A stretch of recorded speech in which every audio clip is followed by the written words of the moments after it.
2, 1. Welcome to Artist on Record, your ultimate intimate conversation with your favorite artist. In the hot seat, I have legendary drummer, Mr. Chris Slade. Played with Tom Jones, ACDC, Jimmy Page, Manfred Mann. I'm starting to get tired, to name a few, okay? But the main reason he's here today, kids, Chris has a new release coming your way. That's right, a new release, the Chris Slade Timeline. And let me tell you something, July 19th, it'll be out, and it's on BraveWords Records. I know a lot of other podcasts been saying Worlds and New Brave. No, correction for everybody out there. And if you're going to interview Chris for the future, it's BraveWords Records. It all starts now. Don't touch that dial. All the dirt's happening here on Artist on Record. Bam. I got to ask you, playing with ACDC, and you're playing with Brian for all those years, but when Axl Rose came in to fill in the shoes, which I thought he did a great job, you know, it didn't, you know, you're not going to sound He did Brian, do a great job. But do you remember the first time that when he walked into rehearsal, or the talks about bringing Axl in there and whose idea it was to get Axl? You know, they didn't tell me. That's the pecking order of bands. They forget to tell the drummer about lots of things. They really do. I don't know if you heard that before, but they do. And it's endemic in many bands. They just do not tell the drummer. So I didn't know Axl was coming in. So I said, what's happening today, guys? It's like, well, it's Axl Rose. Axl Rose? What? Guns N' Roses, Axl Rose. Yes. Wow. Okay. Don't make any difference to me, you know. So Axl turns up. I shake his hand, and I usually tell what people are like just by shaking their hand. You know, you can tell if they're good, bad, indifferent, or going to work with you or not. And I shook his hand, and I thought, this guy's all right. I'd heard all the horror stories, you know, about Axl. And then he started singing. It was like, wow, this is unbelievable. You know, he's not Brian, and Brian is not Axl. And it's not a competition anyway, music. It should be a combination of everybody on that stage working together. That's the way it should be. Mm-hmm. And some people have said, oh, you know, you said once that Axl was better than it sounded better with Axl. And I didn't say that. What I was talking about was my in-ear monitors. And I used in-ear monitors. And I'd never heard a band as good as I heard any band then. And that's what I said to the interviewer, but he made it sound like I was saying Axl was a better singer, or the band was better with Axl than it was with Brian, because he wanted some headlines, you know, which was terrible for me. Good for him. It was terrible for me, because I gotta explain that wherever I go now. You said Axl was better. I didn't say Axl was better. He had a tremendous voice, by the way, Axl. I thought that. And he did a great job. And he was never late, ever. And he used to warm up 2 hours before the show and 1 hour after the show, wind down. And I know he did, because I was in the room next to him all the time. So, you know, it was, and he brought his singing coach along with him also. He was taking this serious, you know? Like a fighter, almost like a fighter going into the ring. Yeah, there you go. Yes, that's a good analogy, actually, because ACDC can be like that sometimes. And many bands can be like that. You've got to have a certain amount of aggression to get up there and play driving music. So it's probably a lot of bands like that. And he said once in between songs, when he was back with Guns N' Roses, he said, I was taken to boot camp with ACDC.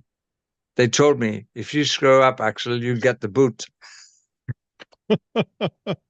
There was no playing around, huh? There was no playing around. It's pretty funny, because I'm trying to picture just being in a room. You're in the back seat. You're seeing it all. And the communication between Angus and Axl they're not probably talking, but it's all here, you know. Like they just know. Like Axl, so Axl just he just he just fit right in, right when he walked in. Yeah, I wasn't included in any of those But conversations but with the the. rehearsal, the first rehearsal, the first song. Do Yes, you remember what was the first song? Do you remember offhand that you jammed with him? Would I you? can't remember what song it was. No, I was just very impressed by his range. Yeah, pull the trigger! And that he could sing up there like Brian. I was very impressed with that. That's part of rock and roll history. You got the lead singer of Guns N' Roses coming in, stepping for ACDC. That's Yeah, I thought it pretty was a big. really bad fit before he Oh, came in. I really did. I thought, hmm oh, Axl hmm Rose, what the hell are the guys thinking? yeah. It's nothing to do with me. hmm They can have who they want in the band. Um, they can have Phil Rudd singing if they want. But you know what I mean? It's nothing to do with me. I do my job. And my job is sitting down at the back, banging things in time, if I'm lucky. And I have no say in this at all. And I thought it was a bad move. How wrong can you be? They don't make bad moves, those guys.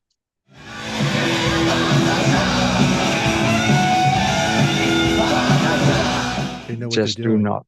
It's a business. Yeah. They know what they're doing. They've been there a long time. I mean, I didn't think when I first heard the news, Axl was myself coming in. I'm like, but when I saw the show, the videos online, I'm like, wow, he really kicked ass. He did a great job. So Axl, if you're Yeah. watching, thumbs up. You did a great job, and that's what I got to say.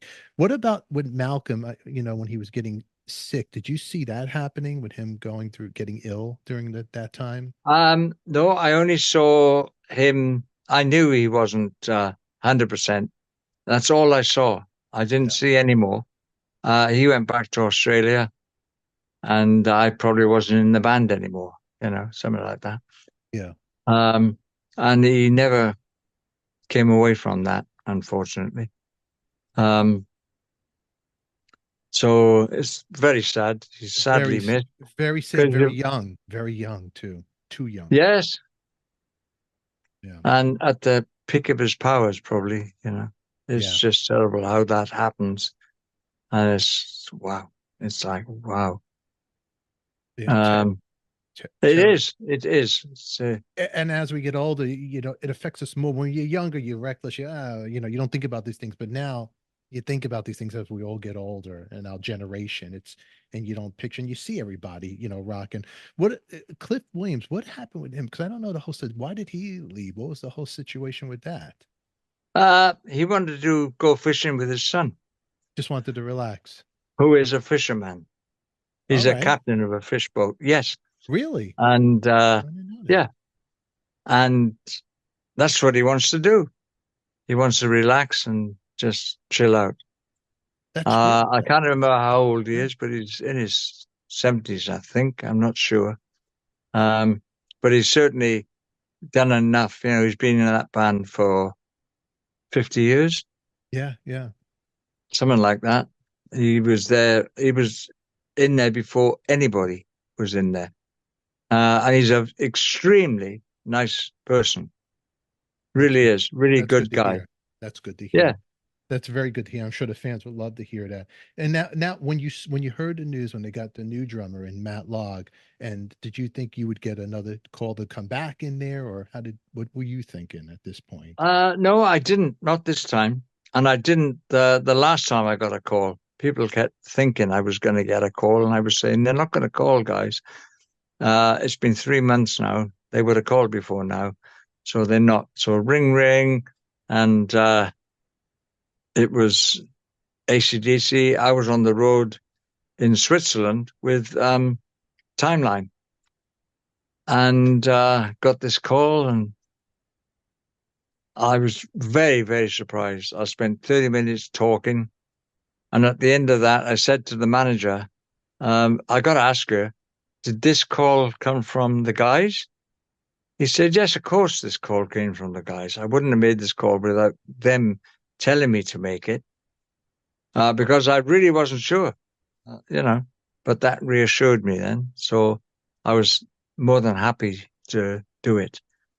because I thought, oh well, it's a long time ago since I was with them, and I got in there. It was exactly the same, just about. The only difference was this private planes, and before we used buses, and that was the major difference, I think. And it's like, oh, this is different, than last time, sort of thing. Yeah.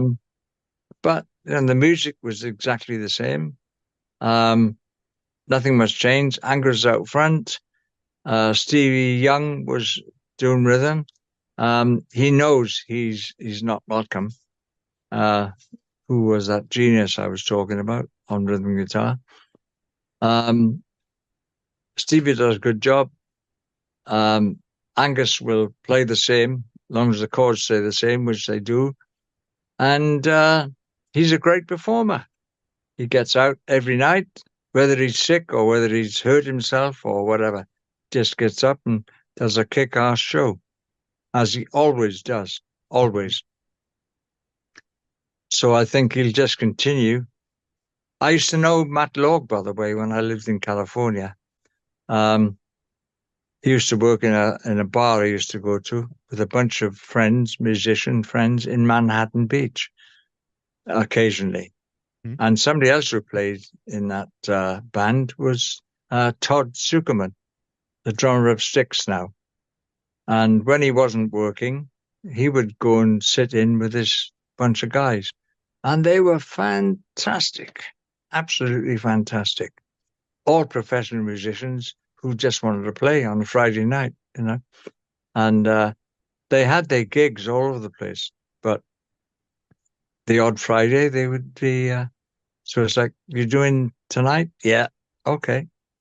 See you there. And it was just magic. And Todd Zuckerman's probably the best live drummer I have ever seen in my life.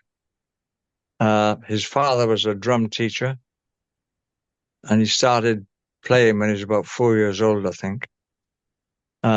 Chicago, I think it was. I'm not quite sure about that. And he's a very, very nice guy. A tremendous drummer. He's great with sticks. Yeah. He's playing to a script. I mean, it's his script. But when you see him in a pub like that, in a bar in California, with no script whatsoever, and he's all over the place, just time signatures and on pop songs. Great, just unbelievable drummer. Yeah, I know the band you're talking about, the Poncho Band. It was in Manhattan Beach or something like that. They had that's right. Yes, it is. I know the band exactly who you're talking about. It's funny because the Stones are out there playing, and now ACDC. Listen, we all get older, and we're not going to be in our 30s and 40s anymore, and it is. But the critics seem a little hard on ACDC too lately. They're not getting, it's a different band now, really, too. It's a whole different band. Yeah. They're not getting they just get hard. It seems like the critics just want to go after them, where, you just want to hear the songs and remember yesterday for some of us. Yeah, well, I mean, I can't comment on that, honestly. I know that Angus will do the greatest job he can. It's just... he's got rock all the way through him, like rock, And he loves it, and he loves performing, and he loves playing, and he'll do it till he snuffs it. Yeah. And so will I. Yeah. That is Mr. Chris Slade. If you want to see this episode right now unedited and find all the gossip, become a member. Join our members only club right here on YouTube. In the meantime, thank you for watching. Post your comments down below. We always love to hear from you. And don't forget to subscribe, hit the bell to be notified, give us a thumbs up. And as always, who loves you, baby? We do. Thanks for watching. You're still here? Well, click on the box on your screen for our next episode. You don't have to leave, just hang with us.